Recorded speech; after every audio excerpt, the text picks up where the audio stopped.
ایک بات آپ سے کہوں، آپ کچھ چونک جائیں گے. حضور نے کبھی زکوٰۃ دی؟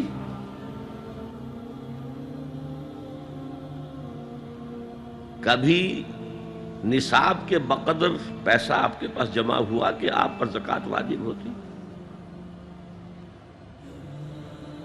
کیسی عجیب بات ہے. ارکان دین میں سے ایک رکن سرے سے غائب. کبھی آپ نے مال رکھا ہی نہیں.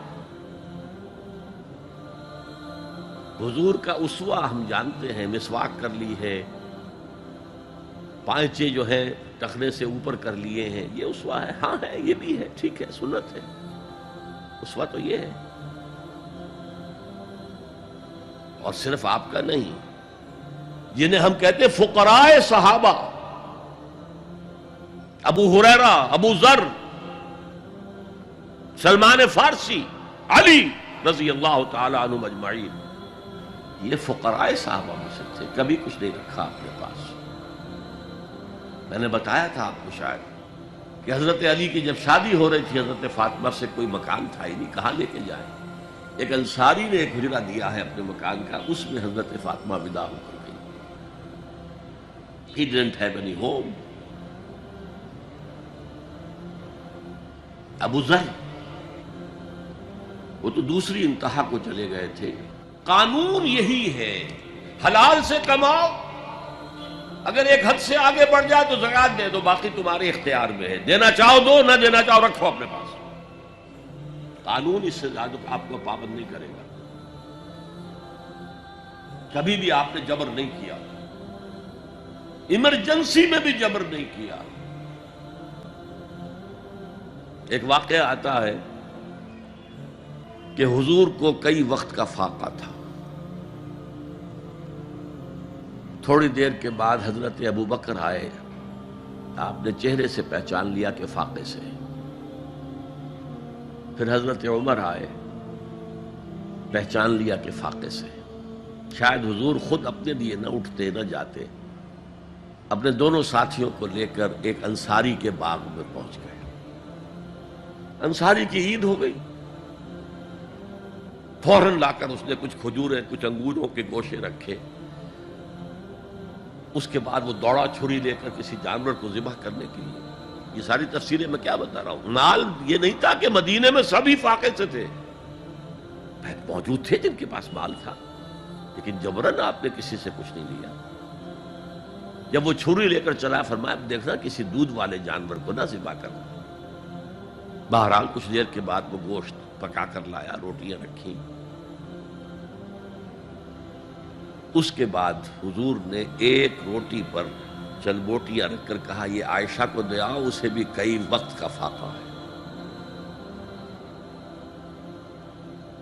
اور پھر حضرت عمر کی طرف رخ کر کے کہا عمر یہ ہیں وہ نعمتیں جس کا حساب دینا پڑے گا اللہ کے ہاں.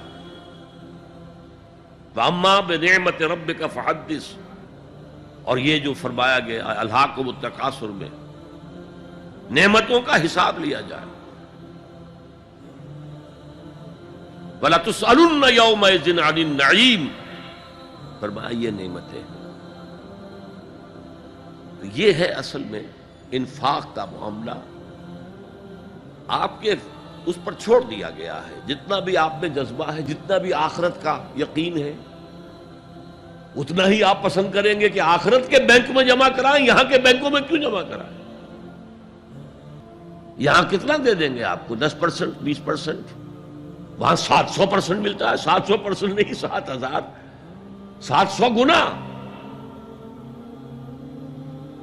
Why to keep it in these banks؟ حضرت مسیح کا جو پہاڑی کا واس بہت مشہور ہے، سرمن آف دا ماؤنٹ، بڑے پیارے الفاظ ہیں. میں آپ سے اپنا تاثر عرض کیے بغیر نہیں رہ سکتا. جہاں تک مواعظ کا تعلق ہے، جو حضرت مسیح کے مواعظ آئے ہیں ان سے اونچے واعظ کوئی ممکن نہیں. اسی میں یہ جملہ بھی ہے، دیکھو اپنا مال زمین پر جمع نہ کرو. جہاں چوری بھی ہوتی ہے ڈاکہ بھی پڑتا ہے، کیڑا بھی خراب کرتا ہے. آسمان پر جمع کرو جہاں نہ چوری کا اندیشہ نہ ڈاکے کا خوف، نہ کیڑا خراب کر سکے۔ اس لیے کہ میں تم سے سچ کہتا ہوں کہ جہاں تمہارا مال ہوگا وہیں تمہارا دل ہوگا۔ مال یہاں ہوگا تو دل اٹکا ہوا ہوگا، اور فرشتے اس طرح گھسیٹ کر کھینچیں گے آپ کی جان کو جیسے کہ سیخ پر سے کباب کھینچا جاتا ہے۔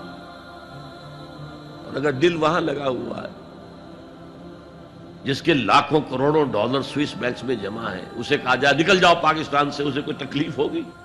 نکل جاؤ فلاں ملک سے، ملک بدل کرتے تمہیں کیا تکلیف؟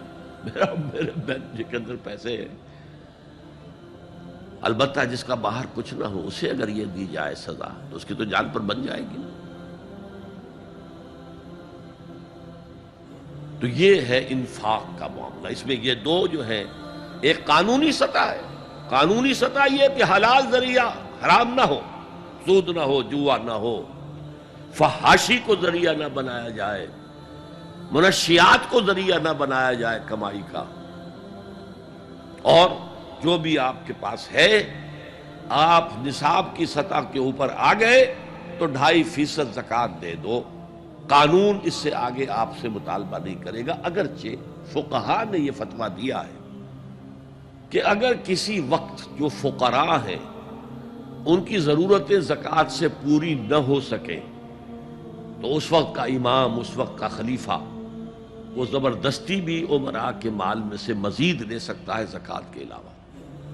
لیکن کمال یہ ہے محمد رسول اللہ صلی اللہ علیہ وسلم کا کہ نہایت جان اصل تحریک جو تھی، انقلابی تحریک، اس میں بھی کبھی آپ نے جبر سے کام نہیں لیا۔ دین کی بات پھیلانا صدقہ جاریہ ہے۔